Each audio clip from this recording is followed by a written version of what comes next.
आज फिर इन दोनों बहनों ने इतनी पी ली कि इन्हें चलने तक का भी होश नहीं। गलती मेरी ही है। बिन माँ की बच्चियों को प्यार देने की चाह में इतना सर चढ़ा लिया कि इनके सही बुरे पर ध्यान ही नहीं दे पाया। और आज नौबत यहाँ तक आ गई है कि ये दोनों पूरी तरह बिगड़ चुकी हैं। अपनी दोनों जवान बेटियों की हरकतों को देखते हुए धनराज सेठ उनके लिए लड़के तलाशने शुरू कर देता है। फिर कुछ दिनों में उनकी शादी अपने बराबर के घराने में कर देता है, जहां उनकी सास राजरानी हाथों में आरती की थाली लिए उनका स्वागत करती है, जिसे देख सुनैना और मलाइका अपने घूंघट को हटाते हुए कहती हैं, ओफो सासू मॉम, अब ये सब तामझाम बंद भी करो। हम ससुराल आई हैं, कोई सरहद पर जंग लड़ने नहीं आई है जो आप ये सब ड्रामे कर रही हैं। ये कहकर दोनों बहनें बिना कलश गिराए ही अपने कमरे में चली जाती हैं। उनका ऐसा व्यवहार देखकर राजरानी और उसके बेटे निखिल और रोहित हैरान रह जाते हैं। अगले दिन वो दोनों सुबह 10 बजे सोकर उठती हैं। फिर राजरानी उनसे कहती है, अरे ये क्या बहू, अभी तक तुम दोनों नहाई नहीं। आज तुम दोनों की पहली रसोई है जिसमें तुम्हें मीठा बनाना है। चलो जल्दी से नहा लो। लेकिन सासू मॉम, हमें तो करछी पकड़नी तक नहीं आती। हमें तो सिर्फ मीठा खाना आता है, बनाना नहीं। और वैसे भी घर में नौकर है ना, तो ये उनका काम है। हमने तो आज तक अपने घर के किचन में भी कदम नहीं रखा। बेटा, घर में भले ही हर काम के लिए नौकर है, लेकिन घर का खाना तो घर की लक्ष्मियों को ही बनाना चाहिए। माँ बिल्कुल सही कह रही है। और वैसे भी शादी के बाद अपनी पहली रसोई में मीठा बनाना एक रस्म है जो हर बहू निभाती है। ओफो, मायके में हमारा बाप कम था जो अब यहाँ तुम दोनों भी लेक्चर देने लग गए। Live it. अरे सुनैना, चलो जल्दी से रेडी होकर बाहर पूल में आ जाओ। आज हम दोनों जी भरकर स्विमिंग करेंगे।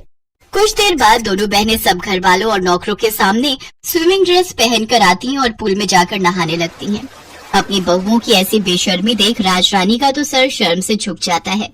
ये दोनों की दोनों तो मेरी नाक कटवा कर रहेंगी। हे भगवान, मेरे घर की इज्जत अब तेरे हाथ में है। राजरानी एक धार्मिक महिला थी, साथ ही वो समाज सेविका भी थी।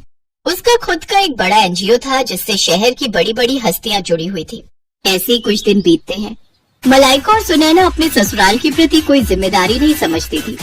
वो दोनों तो बस सारा दिन अपने मेकअप, पार्लर, शॉपिंग और पार्टीज में ही बिजी रहती। ये इतने छोटे कपड़े पहनकर तुम रात को कहाँ जा रही हो बहू? सासू मॉम, आज हमारी फ्रेंड की बर्थडे पार्टी है। हम दोनों नाइट क्लब जा रही हैं। आने में देर हो जाएगी। चलो सुनैना। फिर दोनों शॉर्ट ड्रेस पहनकर नाइट क्लब चली जाती हैं, जहां वो खूब सिगरेट शराब पीती हैं। फिर आधी रात को कुछ लड़के उन्हें घर ड्रॉप करते हैं। दोनों लड़खड़ाती हुई अंदर आती हैं, जहां उन्हें देखकर राजरानी उनसे कहती है, ये सब क्या है? आज तो तुम दोनों ने हद ही कर दी। अरे बड़े घर की बहुओं को ये सब शोभा नहीं देता। ओ सासू मॉम, अब अपना भाषण फिर देना मत शुरू कर दो। अरे यार, यही तो हमारे जीने के दिन है। अरे हम अपनी जवानी में एंजॉय नहीं करेंगे तो क्या तुम जैसी बुढ़िया होकर एंजॉय करेंगे? हाँ। तभी निखिल और रोहित वहाँ आते हैं और उन दोनों को जोरदार थप्पड़ मारते हैं। ये देखकर दोनों बहनों को बहुत गुस्सा आता है और वो भी अपने पतियों के मुंह पर थप्पड़ कस देती हैं। हम आज के जमाने की लड़कियां हैं, मुंह तोड़ जवाब देना बहुत अच्छे से जानती हैं, तो ऐसी गलती फिर मत करना। फिर दोनों अपने कमरों में लड़खड़ाते हुए चली जाती हैं। ऐसे ही समय बीता। फिर एक रोज सुनैना और मलाइका अपने घर में लेटी थी, तो उनके फोन पर एक मैसेज आता है जिसमें शहर के बाहर एक फार्म हाउस में रेव पार्टी का इनविटेशन होता है। Oh wow, rave party! Malaika, I am so excited यार। मैंने आज तक बस रेव पार्टीज के बारे में सुना था, लेकिन अब तो हम उसे एंजॉय भी करेंगे। ऑफ कोर्स, अगर लाइफ में हर चीज का मजा नहीं लिया तो क्या किया? We will definitely go there.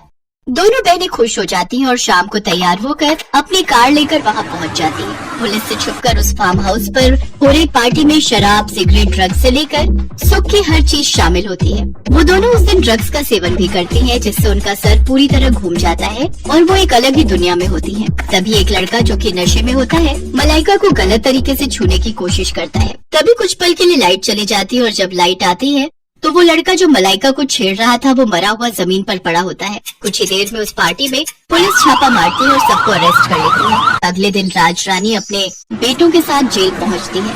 सासू मॉम, निखिल, हमने सचमुच किसी का मर्डर नहीं किया। हमें बचा लो सासू मॉम, प्लीज हेल्प अस। हाँ रोहित, हमारा ट्रस्ट करो, हमें फंसाया जा रहा है। हमसे बहुत बड़ी गलती हो गई जो हम उस पार्टी में गए। आज के बाद हम कोई पार्टी नहीं करेंगे और ये सब काम सच में छोड़ देंगे। तुम दोनों को अपनी गलती का एहसास हो गया, यही काफी है। आकाश, यहाँ आ जाओ। और इंस्पेक्टर साहब, आप छोड़ दो इन्हें। जी मैडम।